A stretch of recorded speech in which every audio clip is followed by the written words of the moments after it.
Thank you for tuning in and welcome back to Real Estate Advice. In today's video, you'll learn how to deal with 5 home closing mistakes. You know you've worked so hard to get to this final day and you're just about to close on your new home. You don't want any last minute nightmares popping up on you, so here's 5 to learn about now and to keep a special eye out for going forward.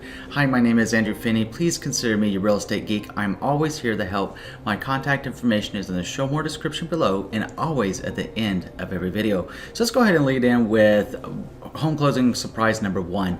Home closing surprise number 1 is actually a really awful walkthrough. You know, right before you get ready to close on your home, 1 to 3 days before your final settlement date, you're going to complete what's called a final walkthrough. You have the option to either waive that walkthrough or attend that walkthrough. I always highly recommend and encourage you to attend that final walkthrough to make sure the home is still in the same condition, if not better, than whenever you made an offer on that property.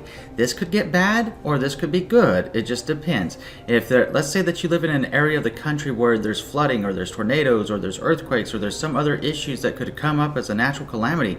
If you're in the process of buying a home and one of those unfortunate events befall your home or your location, you'll definitely want to go over there and make sure everything's okay. It doesn't necessarily have to derail the deal. If there's a little bit of issues going on there, you could simply ask for the seller to give you a credit, provide them with an estimate of what it's going to cost to fix it, and ask them to credit it back to you at the closing before you actually move forward in closing on that property, to make sure that you're good and that you're well protected. In other cases, it could go swimmingly well, and that's the ideal way of doing it. But at the end of the day, you need to attend that final walkthrough to make sure that everything is to your liking and that you have inspected everything and that you're happy with its current condition. So the second thing that can come up is actually having miscommunication over what's going with the property and what's staying with the property. This one's more common. You know, when you walked into that home that you made the offer on and you're getting ready to close on it in 2 or 3 days, you know, you might have seen something that you really liked. You could have had a chandelier that you really liked. It could have had a fixture in the bathroom you really liked, and then now you notice it's gone.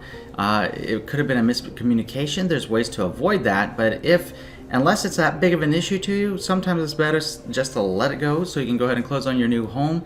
But if it was written into your contract, you absolutely probably want to pursue that. Now, the best way to get around this altogether and make sure that it's not an issue is to be very, very, very clear in your purchase offer of what stays and what goes, or at least ways what you, the buyer, are looking for to stay with the property, so it's written down and everybody has agreed upon what stays and what goes. Doing that will better protect you. It'll avoid miscommunication and avoid heartache between you and the seller whenever it comes time to close on your new home. The next thing that you want to consider is a credit challenge. Now, the credit challenge, you're like, well, what gives, Andrew? You know, I get my pre-approval letter, everything was good, I had all that stuff going in, it was a month ago, 2 months ago, whatever have you, since the time that you got pre-approved, so what's the big deal? Well, the big deal here is if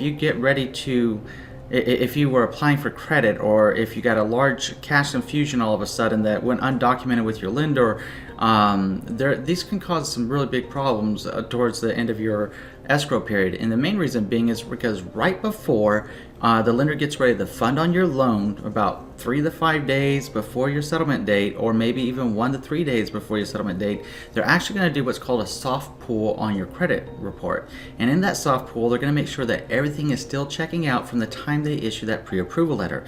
If they see that you've applied for new credit cards, if they see cash that was infused into your bank and went unreported or undocumented, or if they see that you went on a spending spree or something like that, or if you have new collections accounts against you, anything like that, it could derail your deal at the last moment.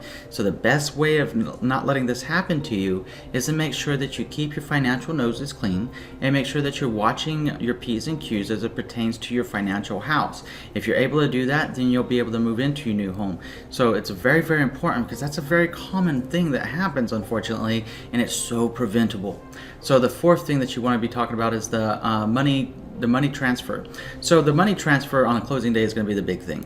The money transfer is going to be, you're going to be making your wire, your cashier's check, a written check, or whatever the title company wants you to give them. In a lot of cases anymore, it seems to be electronic wire that you're going to be looking at.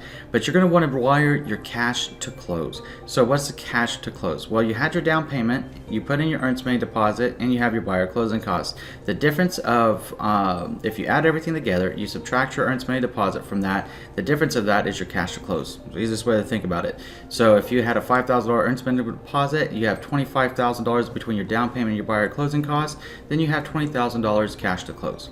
So you'll want to make sure well in advance, a week in advance, and I'm speaking from experience here, having worked with a buyer that we actually had this issue with a smaller bank that was out of state.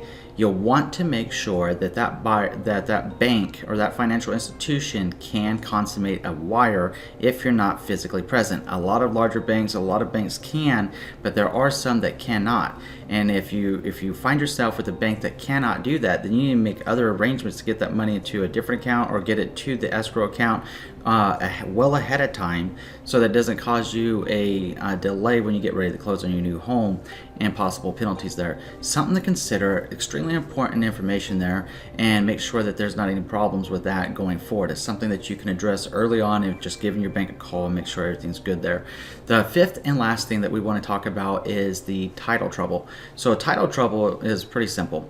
What happens with title troubles is what happens if there was property taxes due on the property, if there were liens filed against the property from the city, let's say sewer, garbage, or if there's an easement on the property, or if there's other things on the property that you need to know about. Well, any of those liens are going to have to be satisfied prior to closing. Now, generally that's not on you, the buyer, that is on the seller, but depending on the type of purchase that you have, it may fall on you depending on the terms of the purchase agreement and what you agreed to in any addenda thereafter. Examples of that would be if you were buying a short sale or foreclosure property, the bank may say that you're liable for anything that's conveying with that property, including property taxes and liens or HOA fees or anything like that.